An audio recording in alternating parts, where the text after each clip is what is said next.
Hola, bienvenidos al día 20 de nuestro devocional. El día de hoy lleva por título ¿Cómo transitar la vida? Nuestro automóvil tiene varios rayones en ambos costados. Sospecho, aunque mi memoria es convenientemente imprecisa sobre esto, que he sido responsable de la mayoría de ellos. Soy el resultado de la dificultad que implica transitar a través de un acceso muy angosto situado en un terreno colindante a nuestra iglesia. De hecho, las paredes de ladrillos exhiben la prueba de la cantidad de automóviles que han fallado al pasar por el reducido hueco sin sufrir una colisión menor en un costado u otro. Alguien definió la sabiduría como el arte de dirigir. Al recorrer la vida necesitarás transitar muchas situaciones ajustadas que requerirán gran sabiduría a fin de evitar daños sobre ti mismo o los demás. Vamos a leer Proverbios 2 del 12 al 22. Dice, la sabiduría te librará del camino de los malvados, de los que dicen palabras perversas, de los que se apartan del camino recto, para andar por sendas tenebrosas, de los que se complacen en hacer lo malo y festejan la perversidad, de los que andan por caminos torcidos y por sendas extraviadas. Te librará de la mujer ajena, de la extraña de palabras seductoras, que, olvidándose de su pacto con Dios, abandona al compañero de su juventud. Ciertamente su casa conduce a la muerte, sus sendas van hacia los muertos. El que se enreda con ella no vuelve jamás, ni alcanza los senderos de la vida. Así andarás por el camino de los buenos y seguirás la senda de los justos, pues los íntegros habitarán en la tierra y los rectos permanecerán en ella. Pero los malvados serán desarraigados y los infieles expulsados de la tierra. Evita hacer giros incorrectos. La infidelidad es un ejemplo de un giro equivocado. La sabiduría te librará del camino de los malvados.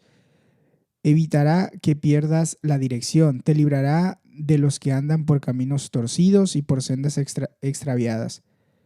Puede que el mal parezca atractivo, pero en realidad es perverso y conduce a la oscuridad. El matrimonio, dice, es un pacto con Dios. Pacto es una palabra importante para describir la relación de Israel con el Señor. El antiguo pacto, así como también nuestra relación con Él bajo el nuevo pacto. Un pacto es un acuerdo vinculante que no debería romperse. Involucrarse en una relación adúltera es malo para ambas partes. En este caso, es la mujer la que, olvidándose de su pacto con Dios, abandona al compañero de su juventud. El hombre que comete adulterio con ella ha caído en la tentación de ser arrastrado fuera de la senda recta hacia el camino que, en última instancia, conduce a la muerte. La sabiduría ayuda a mantenerte dentro de la senda correcta.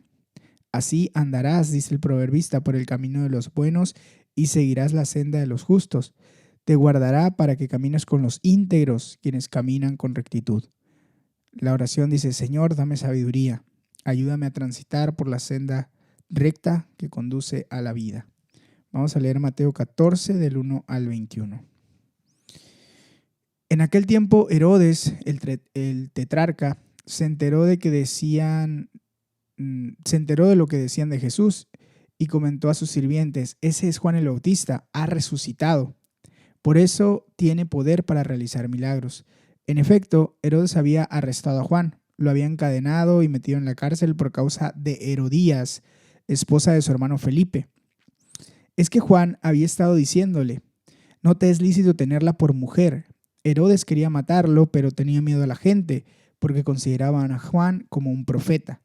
En el cumpleaños de Herodes, la hija de Herodías bailó delante de todos, y tanto agradó esto a Herodes que prometió bajo juramento darle cualquier cosa que pidiera.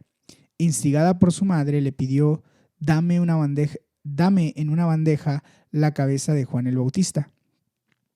El rey se entristeció. Sin embargo, a causa de sus juramentos y en atención a los invitados, ordenó que le dieran lo que pedía y ordenó decapitar a Juan en la cárcel. Llevaron la cabeza en una bandeja y se la dieron a la muchacha, quien se la entregó a su madre. Luego llegaron los discípulos de Juan, recogieron el cuerpo y le dieron sepultura. Después fueron y avisaron a Jesús. Cuando Jesús recibió la noticia, se retiró él solo en una barca a un lugar solitario. Las multitudes se enteraron y lo siguieron a pie desde los poblados. Cuando Jesús desembarcó y vio tanta gente, tuvo compasión de ellos y sanó a los que estaban enfermos. Al atardecer se le acercaron sus discípulos y dijeron: Este es un lugar apartado y ya se hace tarde. Despide a la gente para que vayan a los pueblos y se compren algo de comer. No tienen que irse, contestó Jesús, denles ustedes mismos de comer. Ellos objetaron: No tenemos aquí más que 5 panes y 2 pescados. Tráiganmelos acá, dijo Jesús, y mandó a la gente que se sentara sobre la hierba. Tomó los 5 panes y los 2 pescados, y mirando al cielo los bendijo. Luego partió los panes y se los dio a los discípulos, quienes los repartieron a la gente. Todos comieron hasta quedar satisfechos, y los discípulos recogieron 12 canastas llenas de pedazos que sobraron. Los que comieron fueron unos 5,000 hombres, sin contar a las mujeres y a los niños. Volvemos al comentario. Dice: escoge la buena senda. Los momentos difíciles podrían hacer que cambiaras de rumbo hacia el sentido equivocado, pero si permaneces en la senda correcta, esta te conducirá hacia una mayor compasión y sabiduría. El libro de Proverbios nos presenta una alternativa entre el cambio de la sabiduría, entre el camino, de la sabiduría y el camino del mal. Aquí observamos cómo se evidencian estos dos senderos en la práctica, en la vida de Herodes y de Jesús. La senda del mal. Herodes el tetrarca, era Herodes Antipas, quien rechazó a Jesús justo antes de la muerte de Jesús.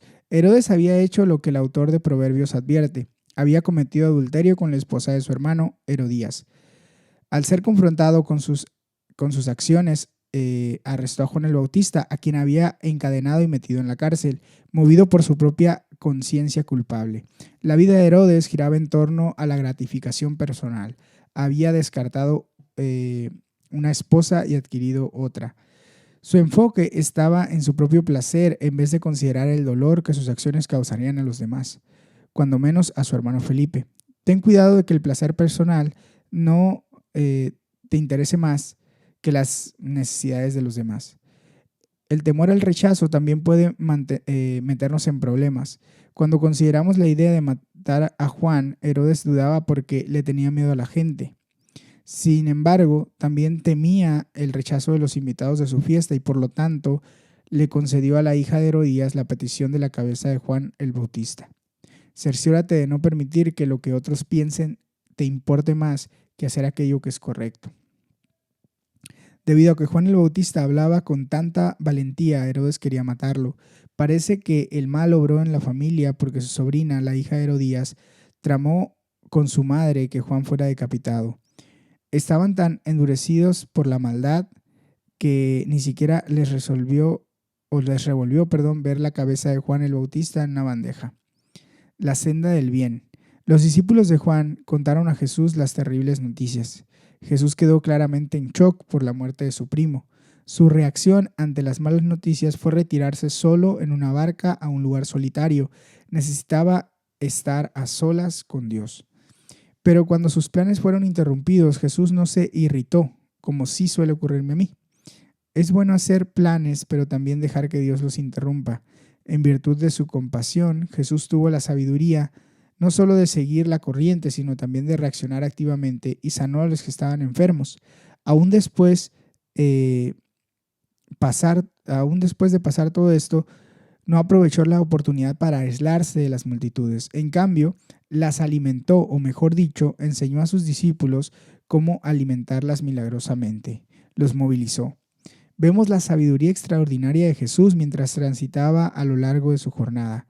Era un día que había comenzado mal, pero se las arregló para sanar a muchos enfermos y alimentar de manera milagrosa a 5,000 hombres, sin contar a las mujeres y los niños.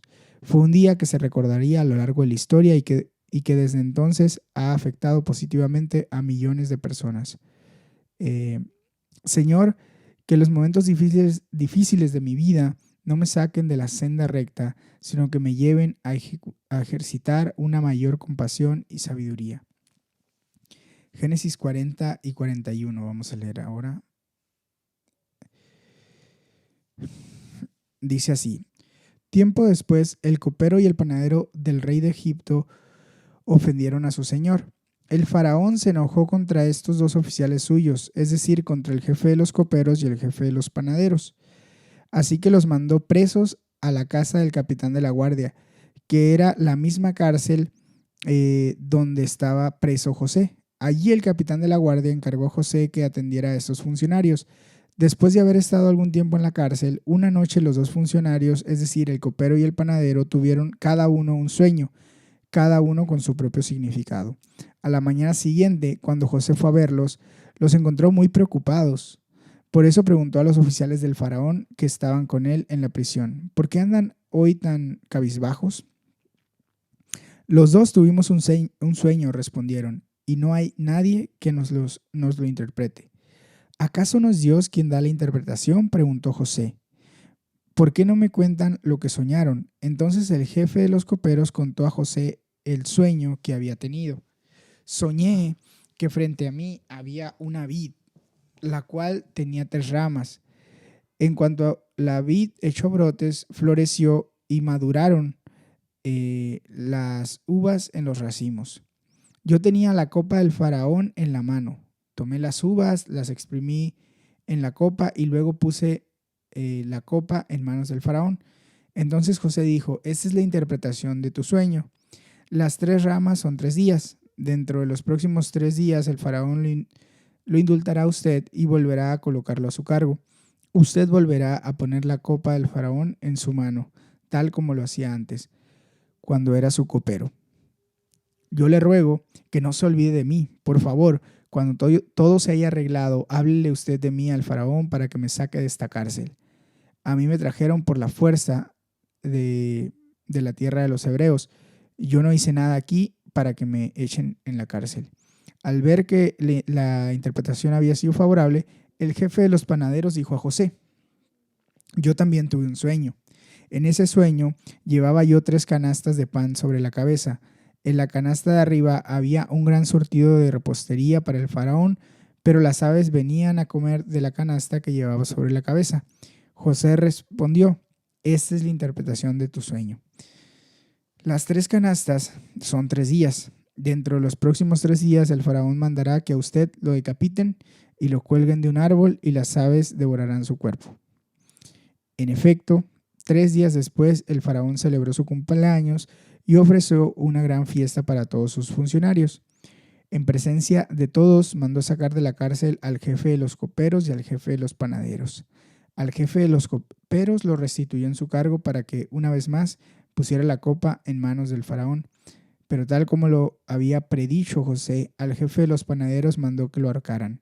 Sin embargo, el jefe de los coperos no se acordó de José, sino que se olvidó de él por completo. Génesis 41 dice: 2 años más tarde, el faraón tuvo un sueño. Estaba de pie junto al río Nilo cuando de pronto del río salieron 7 vacas hermosas y gordas que se pusieron a pastar entre los juncos. Detrás de ellas salieron otras 7 vacas feas y flacas que se pararon a orillas del Nilo, junto a las primeras. Y las vacas feas y flacas se comieron a las vacas hermosas y gordas. En ese momento el faraón se despertó, pero volvió a dormirse y tuvo otro sueño. 7 espigas de trigo grandes y hermosas crecían de un solo tallo. Tras ellas brotaban otras 7 espigas delgadas y quemadas por el viento del este. Y las 7 espigas delgadas se comieron a las espigas grandes y hermosas. En eso el faraón se despertó y se dio cuenta de que solo era un sueño. Sin embargo, a la mañana siguiente se levantó muy preocupado. Mandó llamar a todos los magos y sabios de Egipto y les contó los 2 sueños, pero nadie se lo pudo interpretar. Entonces el jefe de los coperos dijo a Faraón: ahora me doy cuenta del grave error que he cometido. Cuando el faraón se enojó con sus servidores, es decir, conmigo y con el jefe de los panaderos, nos mandó a la cárcel bajo la custodia del capitán de la guardia. Una misma noche los 2 tuvimos un sueño, cada sueño con su propio significado. Allí con nosotros había un joven hebreo, esclavo del capitán de la guardia. Le contamos nuestros sueños y a cada uno nos interpretó el sueño. y todo sucedió tal como él lo había interpretado. A mí me restituyeron mi cargo y al jefe de los panaderos lo ahorcaron. El faraón mandó llamar a José y enseguida lo sacaron de la cárcel. Luego de afeitarse y cambiarse de ropa, José se presentó ante el faraón, quien dijo: tuve un sueño que nadie ha podido interpretar, pero me he enterado de que cuando tú oyes un sueño eres capaz de interpretarlo. No soy yo quien puede hacerlo, respondió José, sino que es Dios quien dará al faraón una respuesta favorable. El faraón contó a José lo siguiente: en mi sueño estaba yo de pie a orillas del río Nilo. De pronto salieron del río 7 vacas gordas y hermosas, y se pusieron a pastar entre los juncos. Detrás de ellas salieron otras 7 vacas feas y flacas. Jamás se habían visto vacas tan raquíticas en toda la tierra de Egipto. Y las 7 vacas feas y flacas se comieron a las 7 vacas gordas, pero después de habérselas comido no se les notaba en lo más mínimo, porque seguían tan feas como antes.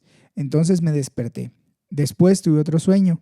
7 espigas de trigo, grandes y hermosas, crecían de un solo tallo.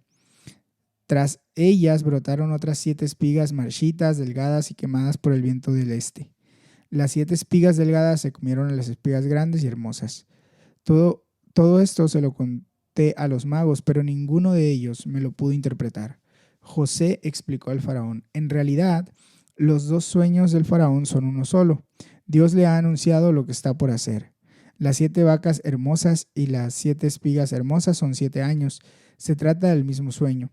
Y las 7 vacas flacas y feas que salieron detrás de las otras y las 7 espigas delgadas y quemadas por el viento del este son también 7 años. Pero estos serán 7 años de hambre. Tal como lo he dicho al faraón, Dios le está mostrando lo que está por hacer. Están por venir 7 años de mucha abundancia en todo Egipto, a los que le seguirán 7 años de hambre, que harán olvidar toda la abundancia que antes hubo. El hambre acabará con Egipto.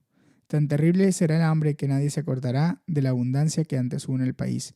El faraón tuvo el mismo sueño 2 veces porque Dios ha resuelto firmemente hacer esto y lo llevará a cabo muy pronto. Por todo esto, el faraón debería buscar un hombre competente y sabio para que se haga cargo de la tierra de Egipto. Además, el faraón debería nombrar inspectores en todo Egipto para que durante los 7 años de abundancia recauden la quinta parte de la cosecha en todo el país. Bajo el control del faraón, esos inspectores deberían juntar el grano de los años buenos que vienen y almacenarlo en las ciudades para que haya una reserva de alimento. Este alimento almacenado servirá a Egipto para los 7 años de hambre que sufrirá, y así la gente del país no morirá de hambre. Al faraón y a sus servidores les pareció bueno el plan. Entonces el faraón preguntó a sus servidores: ¿podremos encontrar una persona así en quien repose el Espíritu de Dios? Luego dijo a José, puesto que Dios te ha revelado todo esto, no hay nadie más competente y sabio que tú. Quedarás a cargo de mi palacio y todo mi pueblo cumplirá tus órdenes. Solo respecto al trono yo tendré más autoridad que tú. Volvemos a la última parte del comentario. Se llama Navega a través de los desafíos de la vida. ¿Alguna vez te rechazaron, te trataron injustamente, te decepcionó un amigo o te encontraste ante una situación frustrante? Una gran fe es producto de grandes batallas. Los grandes testimonios son resultados de grandes pruebas. Los grandes triunfos solo pueden provenir a partir de grandes tribulaciones, dijo Smith Wigglesworth. Vemos esto ejemplificado en la vida de José. A sus 30 años de edad, lo pusieron a cargo de todo Egipto. El faraón buscaba una persona sabia y experimentada y reconoció que no había nadie tan calificado como José. Pero primero, José atravesó un tiempo muy duro. Todo era parte de su entrenamiento. Había sido rechazado por sus hermanos, tratado injustamente y puesto en prisión. Aún así, no había acabado su padecimiento. Dios le concedió la interpretación de los sueños de sus compañeros, el copero y el panadero. Le fue dada una interpretación clara y precisa. El panadero fue ejecutado, pero el jefe de los coperos recibió la libertad y fue restituido en su antigua posición. Lo que José había pedido era que cuando éste fuera libre recordara mencionarlo al faraón de modo que pudiera salir de prisión. No obstante, el jefe de los coperos se olvidó de José. Debe haber sido difícil y desalentador para José. Nunca es fácil cuando los amigos te decepcionan. En el caso de José, implicó 2 años más de sufrimiento en un calabozo. La cárcel habrá sido un lugar extraordinariamente frustrante para un hombre del talento de José. Por entonces tenía alrededor de 20 años, en la flor de su vida. No sabía si sería liberado. Al considerar esto, pienso en mí, que no soy una persona demasiado paciente. Creo que hubiera enloquecido por la frustración. Pero Dios prepara a José para algo grande. Probablemente no le parecía o no parecía que lo estuviera preparando en aquel momento. Al alimentar a los demás prisioneros, Dios preparaba a José para el momento en que alimentaría a las naciones desde un palacio. Finalmente, cuando el faraón tuvo sueños que no podía interpretar, el jefe de los coperos dijo: «Ahora me doy cuenta del grave error que he cometido». José fue convocado para interpretar los sueños del faraón. José expresó: «No soy yo quien puede hacerlo, sino que es Dios quien le dará al faraón una respuesta favorable». Vemos de qué forma José había crecido en sabiduría. La autoconfianza y el pavoneo de su juventud habían sido reemplazados por la dependencia de Dios. Aquí se desempeña con una extraordinaria mezcla de humildad y confianza, 2 cualidades que no suelen ir de la mano.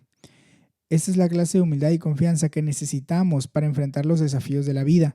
No soy yo quien puede hacerlo, sino que es Dios. José interpreta los sueños del faraón y le dice cómo responder a ellos. Aún el faraón reconoce la gran sabiduría que creció en José. Pregunta a sus funcionarios, ¿podremos encontrar una persona así en quien repose el Espíritu de Dios? Por reconocer que no había nadie más competente ni sabio que José, el faraón lo puso a cargo de todo el imperio. En medio de tu padecimiento, tus pruebas y tus tribulaciones, Dios te prepara. José había crecido en sabiduría. Como resultado, elaboró un plan que permitió que la gente transitara con éxito un periodo de gran recesión financiera y perturbación. En estos momentos, algunos de nosotros enfrentamos toda clase de dificultades financieras.